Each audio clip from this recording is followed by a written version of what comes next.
First I just say it's all over. I cut the cash for all my soldiers. I cut the grass, expose the cobras. Yeah, watch me shine through tinted rovers. Then shut the game down like changing.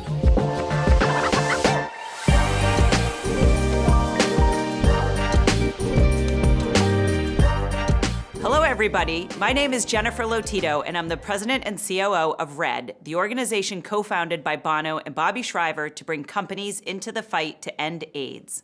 Welcome back to another episode of Red Talks. As many people know, we've made extraordinary progress against HIV.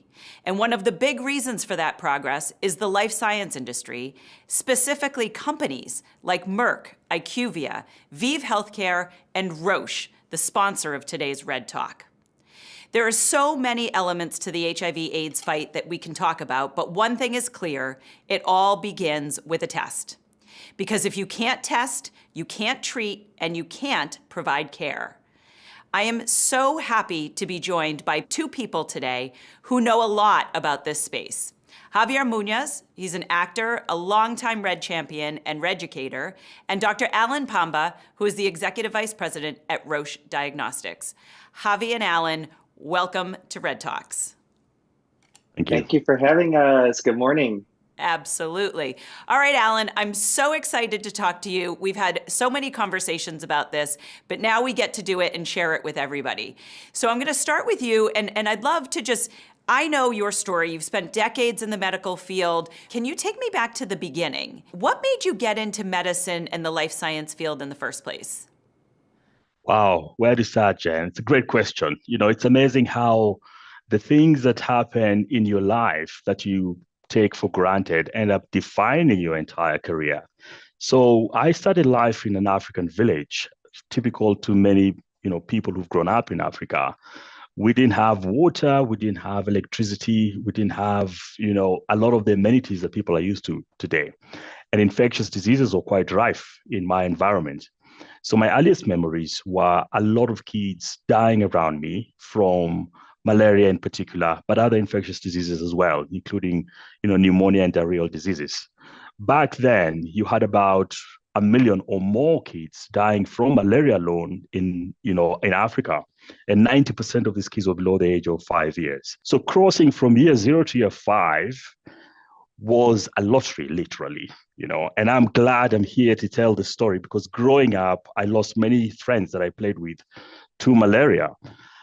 That ended up defining my career interests. So I got lucky, I got an education. Again, that was also a bit of a lottery.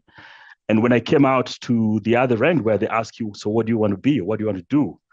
The first and obvious thing was I wanted to be a doctor. And many years later, I've had the good fortune of practicing medicine and also, taking on a career where hopefully we can try and make a difference, especially where I started from. It's amazing. And every time you tell me the story, I'm always just, so grateful that I know you and that I get to work with you. And speaking of working with you, so you've worked in many different parts of the medical system. You've worked in hospitals, you've worked in the private sector, obviously. Can you tell us about that career journey and how you ended up at Roche?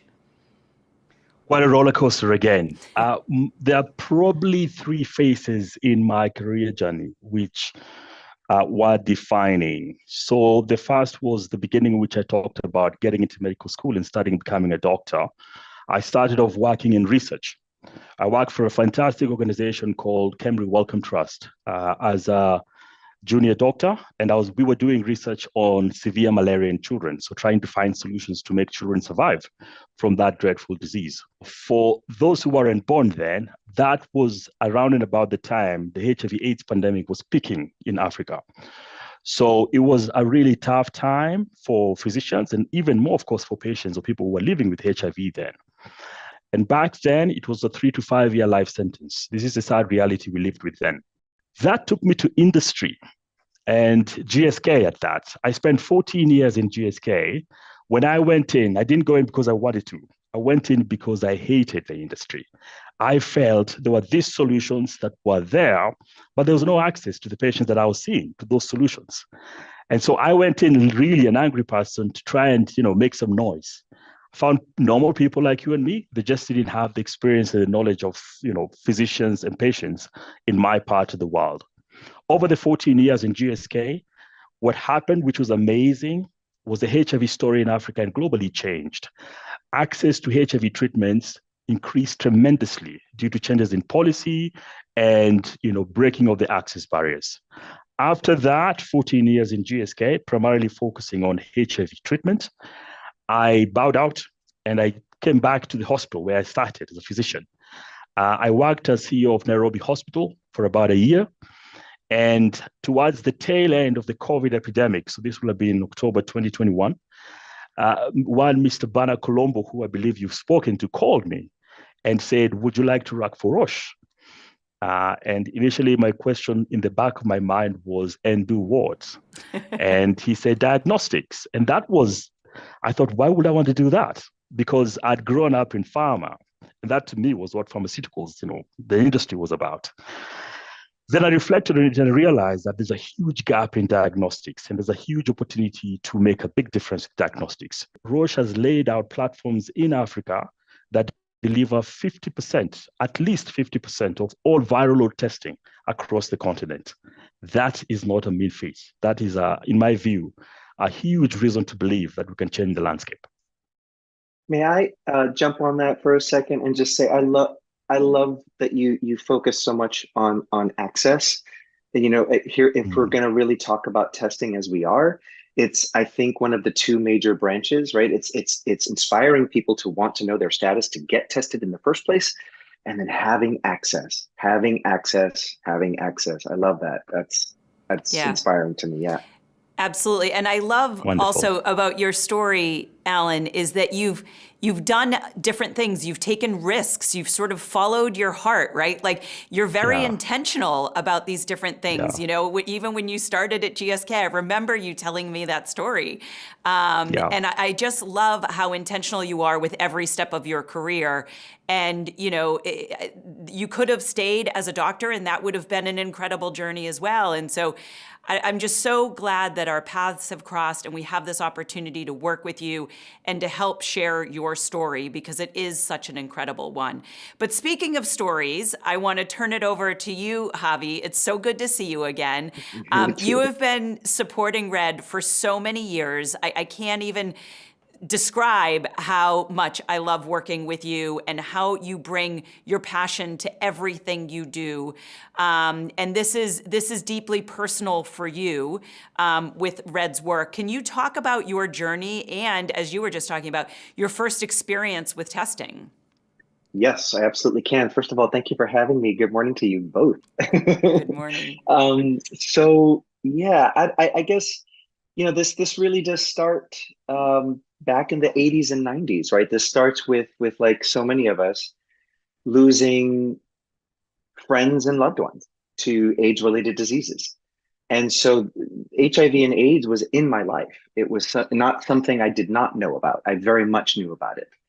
And the inspiration that I took from those in my life who were living with HIV and or AIDS was the way they lived. Right? They did get tested. They were seeking treatment. They were pursuing their lives and living their lives to the fullest. And that example for me meant from the moment I became a sexually active human being, I was going to get tested. I was going to know every 6 months what my status was by example, so that I could keep living my life. Right. And that's what I did. And so like my first experiences with testing are, I'm in my early 20s. And I remember feeling so really honestly shocked when I was witnessing Bono talk so openly and candidly about HIV, AIDS, and Red. And it drew me right to Red at an early start. So I was buying Red products through adulthood. I still buy Red products, right? But Red was already becoming this presence in my life that I could throw my support behind. And so cut to 2002, this is a crucial time. This is when I test positive for HIV. And, thank goodness I found out when I found out, because then I could seek treatment and I could seek what I needed in my life to maintain a healthy life. And then that leads me, to not have to give up on my dreams, pursue my career in the arts as a performer. In 2016, I am already 1 year as a cast member of Hamilton, of the original Broadway company. And I'm moving from sharing the role with Lin-Manuel to he's leaving the show. I'm now doing 7 shows a week, and I have my own alternate who's going to do 1 show a week. And um, it's 2016. David Diggs is leaving the show. We're having a celebration for him after the show. And there's a person there from Red who happens to be friends with David's oldest and dearest friend, Rafael. And so she and I get to talking, and I'm sure she was there to like loop me into Red. Little did she know that the moment we start having a conversation and I learn that she's from Red, my reaction is, how can we collaborate? What can we do together? I love you. I love you guys. Like, what can we do? Because in my mind, I'm thinking I'm going to use this spotlight I've got with Hamilton as much as I can in this fight to end HIV and AIDS. I'm going to use it as much as I can. And how about a collaboration and a partnership with Red? Perfect, right? So, and that was what, 7 years ago. I mean, was 7 years ago. It's and here crazy. we are. The rest is history, and hopefully it's gone the way you wanted it to, because I feel like we're always like, Javi, can you do this? Javi, can you do that? And it's just because your story is, both of your stories, Allan, Javi, both of your stories are what is so important for the world to know. And so we're a platform that can help get those stories out there, but we have to find them. And then, hopefully you'll keep answering our calls, Javi, when we ask you to keep doing more stuff with us. And I've got to say something, Jen. Yeah. It's an amazing conversation. Javi, thank you for sharing your story. I lost 3 brothers who I loved very much to this disease. We were 9 kids, 8 boys, 1 girl. And every single day I see them in everything that I do. And they never had the opportunity of even knowing their diagnosis because there's no access to testing, let alone treatment. And Javi, you live the life I wish my brothers lived, and I celebrate it. And I'm just so happy that we can have this conversation so freely, because I remember the awkwardness of having this type of conversation back then when I wanted to have it, because I had a bit of medical knowledge, but I couldn't. And I celebrate the moment because this is what I fought for all these years of my life, to be able to have moments like this. So thank you. And don't stop the partnership. It means a lot to many people who you will never meet. Thank you so much for sharing that. That's incredible. And Javi, can you just talk a little bit, as we talk about testing, why it's important to continue testing when you're HIV positive? I think, we've all become so familiar with this concept of diagnostics, obviously testing in COVID. I think it's shown a whole new light on what the power of testing is. But when you're HIV positive, why is it so important to make sure you continue to test? The first step is knowing your status. You cannot live a healthy life without treatment. You won't know if you need treatment if you don't test. And we're talking about access, and that's at the heart of all of this. Access to the test in the first place, access to treatment afterwards if you test positive, which I did have to, finagle at first and figure out how to afford going to see my doctor, getting my blood work, and knowing my viral load, and thus talking to my doctor and talking about treatment and what was best for me at what time. And when I talk about viral load, I'm talking about the miracle that we are at this point. That at the time when I was diagnosed, we were still in what was called the cocktail combination time. So I was taking multiple medications throughout the day, some twice a day, some 3 times a day, some once a day, different times of day. And that was a lot, but it was keeping me alive. I didn't have to give up on my dancing, on my performing, on my singing, on chasing my dreams. I was fully in my life, thank goodness, to the access to this treatment. Again, which I wouldn't know if I needed unless I had gotten tested and knew my status.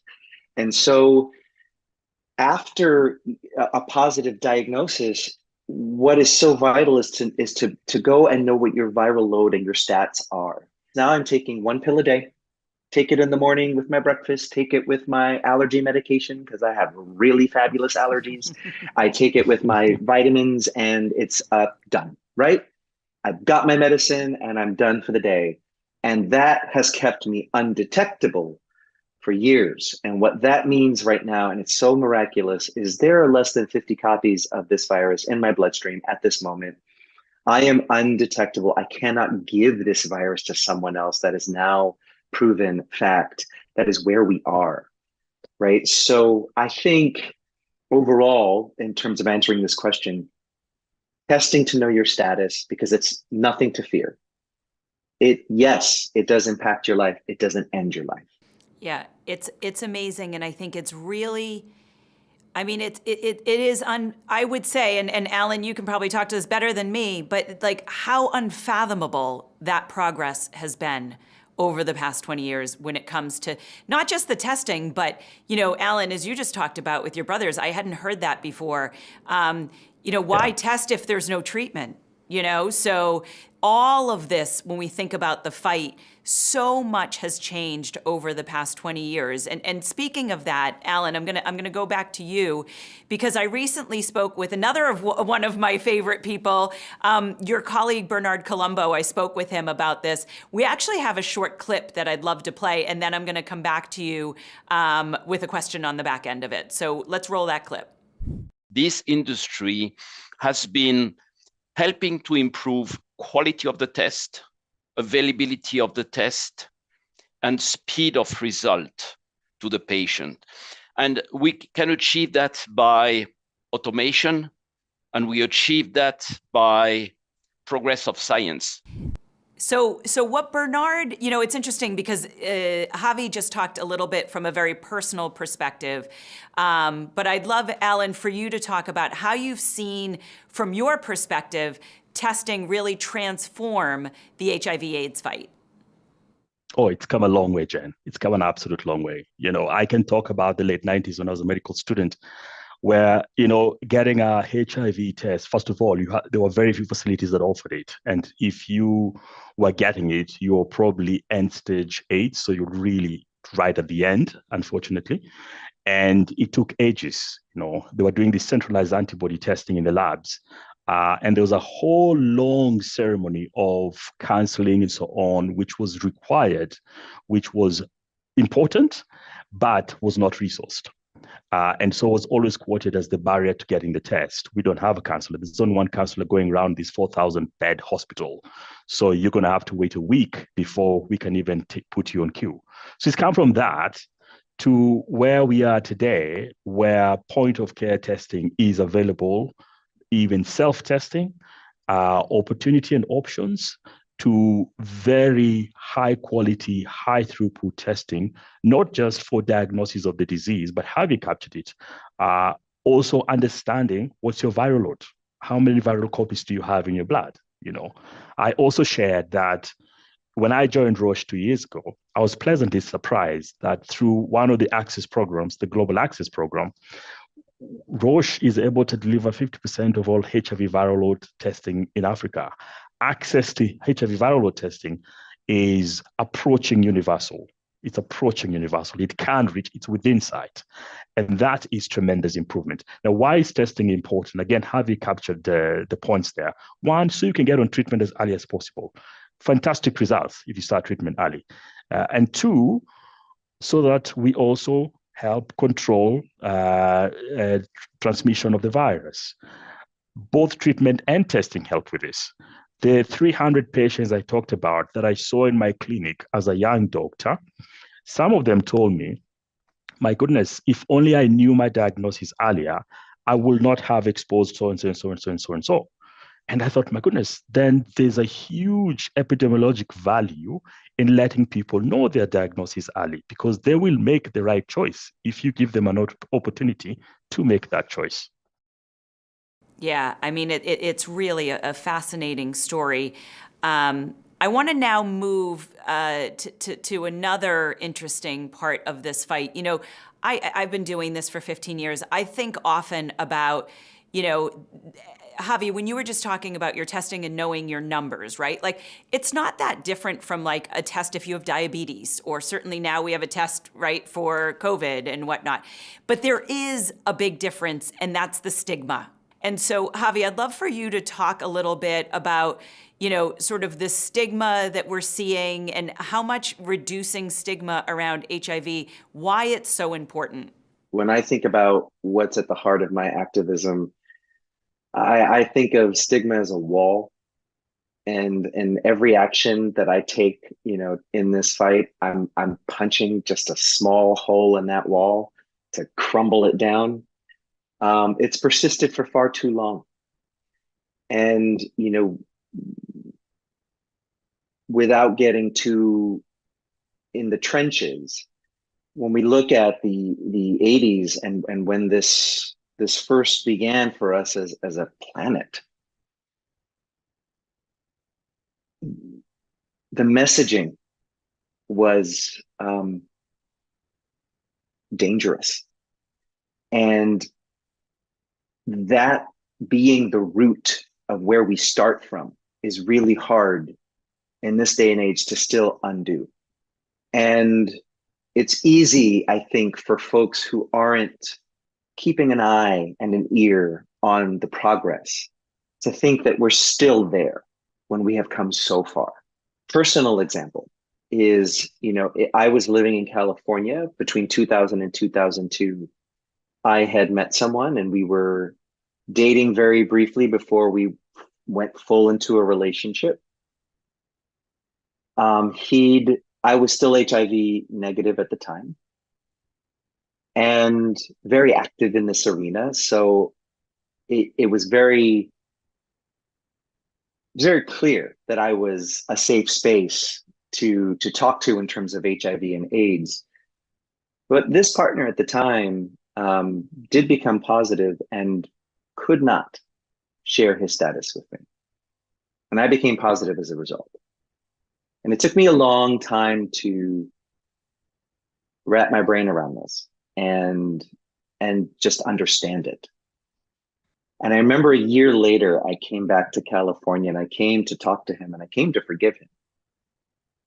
And I did, because what I understood was the deep fear, how deep his fear was to not just share his status with me, but be honest with himself.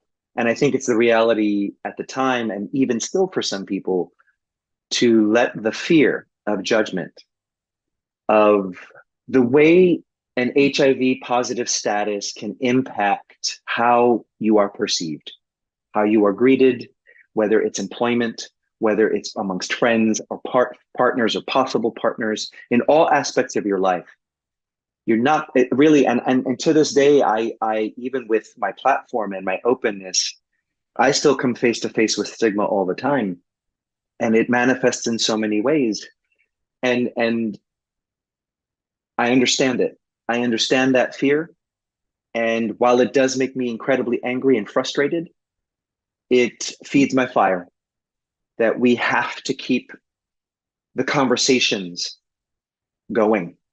We have to keep light on this. The more information that people have, the more they can take that information and decide for themselves, as opposed to being told what to fear and what to think and how to judge. They can decide that for themselves with the information. It's going to take all of us, every single one of us, to see an end to this. And we can do it. We are that close. And so it's to be celebrated, our progress, and it's to be celebrated the way we can come together to finally see an end. Javi, I want to thank you for sharing that story and for being so vulnerable about how stigma has affected you. Allan, I want to talk to you about a key piece of the conversation around testing is the role that labs play. So could you talk a little bit about why it's so important to ensure we have strong labs that enable people to access quality testing and also build stronger, more resilient healthcare systems? Very good question, Jen. I'll take you back to the COVID time when I believe appreciation of diagnostics was probably moved to another level. When people suddenly realized a test can make the difference between me being in this room and the next, or on that flight or not. we live in a world where only 50% of the global population has any access to some kind of diagnostic, So half the world, nothing. And if you go to low and middle income countries, that drops to about 30%. So in my neck of the woods in Africa, over 70% of people really don't have any diagnostic. Imagine living your entire life, beginning to end, probably having an opportunity to be seen by a healthcare worker, but never having a definitive, this is what's causing you pain, this is what's causing your problem. But rather having, we think it could be this or this or this, we're just going to cover for all of it if you can afford it, and we hope you get better. Testing is a cornerstone, or diagnostics are the cornerstone of a resilient and a strong and a robust health system. Without that cornerstone, the health system is inefficient, it's very expensive, and does not optimize what its potential is. 70% of all clinical decision-making today can be made through diagnostics that are available. So science has advanced to that extent. It's just the access piece that we need to be working on. And the whole spectrum is important if you think about diagnostics. Many people will understand point of care, so where I can test myself or be tested at a pharmacy right at that point, or I give a blood sample that goes to centralized testing, the laboratories as we understand them. Both are important, whether you're talking about HIV or other disease types. And if I look at where I work in Africa, we have a tremendous opportunity now to begin to close the diagnostics gap. It is huge in Africa, Similar to many other parts of the world, less than 5% of health budgets are being put in diagnostics today. Less than 5%. So if you think about what that means practically, we have physicians right now as we speak who are seeing a child with fever and telling the mom, I'm going to treat the child for malaria, and I'm going to cover with antibiotics in case they have meningitis, in case they have a blood infection with bacteria, a broad spectrum of treatment. They call it shotgun therapy. That child does not need shotgun therapy. That child needs an antimalarial if it's malaria that they have, or an antibiotic if it's an infection that they have. And then you don't expose them to the toxicities of the other treatments they don't need. But also, if you look at the overall health system, you're not treating 4 things when you should be treating 1. The budget implication there for your treatment budget is very different. So we need to get to a space where we are optimizing correctly what we allocate to develop our laboratories and our diagnostics capabilities, and then to be more precise in what we choose to treat. Yeah, I mean, it's interesting. It goes back to exactly where you started, Javi, when you talked about access, right? Like there's no reason why there should be such a shortage of diagnostics. We know how to do this. We know what's needed. So, it goes back to, where you're living is determining how you're being treated, which, that's something that we can all work on. But anyway, thank you for that. And I'm going to end on a high note, I hope, because I feel like you always have to end these things on a high note. And there is, I feel like, in doing this for a long time, I feel like there is progress that we can celebrate.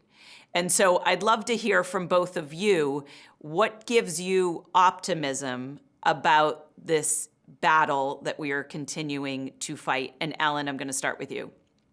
Yeah, 2 things I'd say. I think the first one is just look at the stats, the progress that has been made, be it in access to diagnostics. We have made progress. We still have a gap, but we have made progress. Or testing, or people who are HIV infected who know their viral status, So science has advanced tremendously, and access is progressing, in the right direction. We can't finish the job. Now we're talking about, vaccines and, probably once a week treatments or once a month treatments for HIV. It's brilliant. That gives me hope that we can get the job done. Great. All right. Over to you, Javi. I guess I'll sort of jump off of that because with everything you just said, Allan, I think that then creates a sensibility about HIV and AIDS that I feel makes conversations a little more comfortable, a little more hopeful, a little more, a little easier to have, a little more frequent.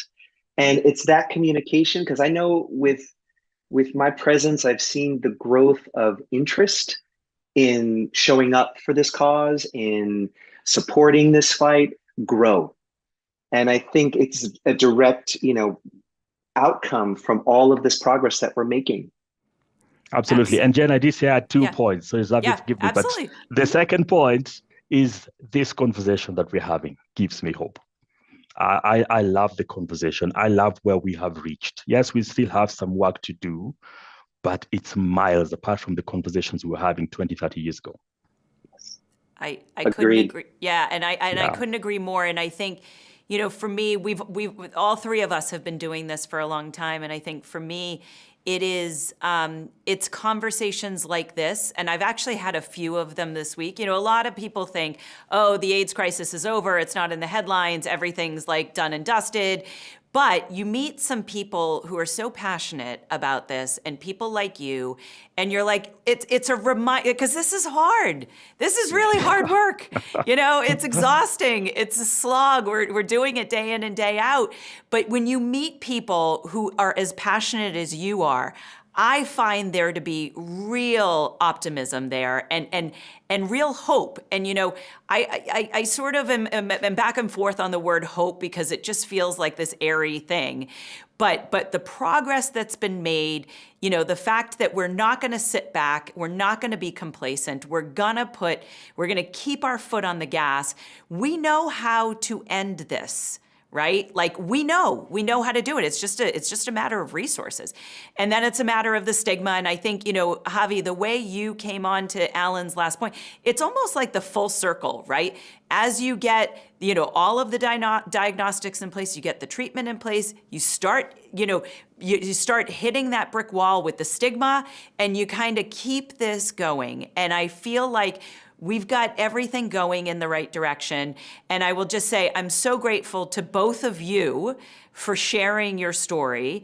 Red's been doing this for 17 years. We're committed to the work that we're doing. We've got the biggest companies behind us, and we're going to keep focusing on these life-saving prevention as well as treatment programs. And so we can't do it without our partners. Roche and Allan, you and your team are sponsors for today, but also are our partners in the truest sense of the word. And I'm so grateful for all of you. But I want to thank both of you, Dr. Allan Pamba and Javier Muñoz, for joining us today. And I'm just going to end by saying that we want everybody to stay tuned for the next episode of Red Talks.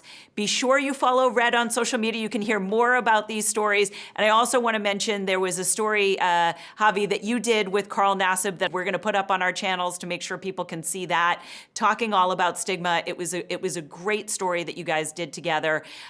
So I just want to thank you both for joining us today and wish you both a really, really great day. You too. Thank you, Jen.